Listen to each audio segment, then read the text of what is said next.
ဒီကနေ့ဘာတို့ ambitious ဆိုတဲ့တိုးဆောင်ဝါဟာရအကြောင်းဆွေးနွေးချင်ပါတယ်ဗျာ ambitious ဆိုတဲ့တိုးဆောင်ဝါဟာရကိုမြန်မာလိုပြောမယ်ဆိုရင်တော့ရည်မှန်းချက်ကြီးတယ်စိတ်ထက်သန်တယ်အာသီသကြီးတယ်ပေါ့ဗျာဘာတို့တို့မြန်မာနိုင်ငံရေးနေပယ်ကလူတွေ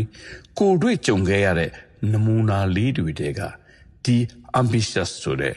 ဝါဟာရရဲ့အဝင်ခွင်ကြဖြစ်တယ်မဖြစ်ဘူးဆိုတာတော့တစ်ချက်လောက်ကြည့်လိုက်ရအောင်ကဲပထမဆုံး anti ရွှေနဲ့ပဲစလိုက်ကြပါစို့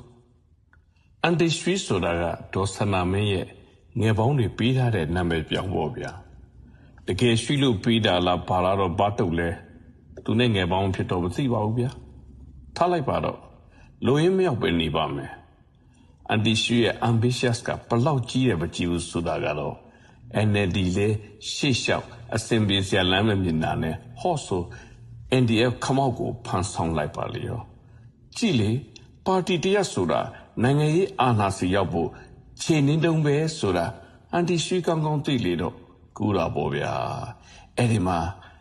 NLD phobia ဖြစ်နေတဲ့ကျင်စိုးကလည်းဟိုက်ငါတို့တိုင်းမှာဖြစ်မယ်ဆိုတဲ့တော်လိုင်းစလိုဂန်ကိုဖမ်းပြီး copy လုပ်ချလိုက်ပြီးဖြက်ဒီပါတီကိုဖြက်ဆိုပြီးရွေးကော်ကားတွေတစ်ဆင့်ဖြက်ချလိုက်တာ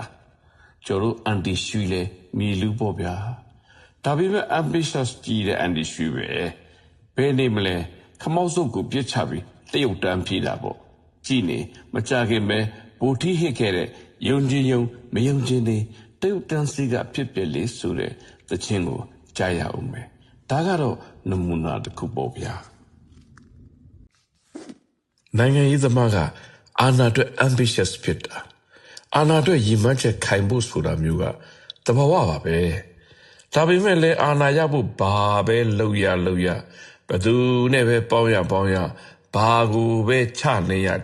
ရဆိုလဲစိတ်ထားမျိုးရှိရင်ဒါက ambitious မဟုတ်တော့ဘူးယူတော့တာအာဏာရမဲ့ကြီးတယ်ဆိုတဲ့အတိတ်ပဲမျိုးပေါက်သွားတာပေါ့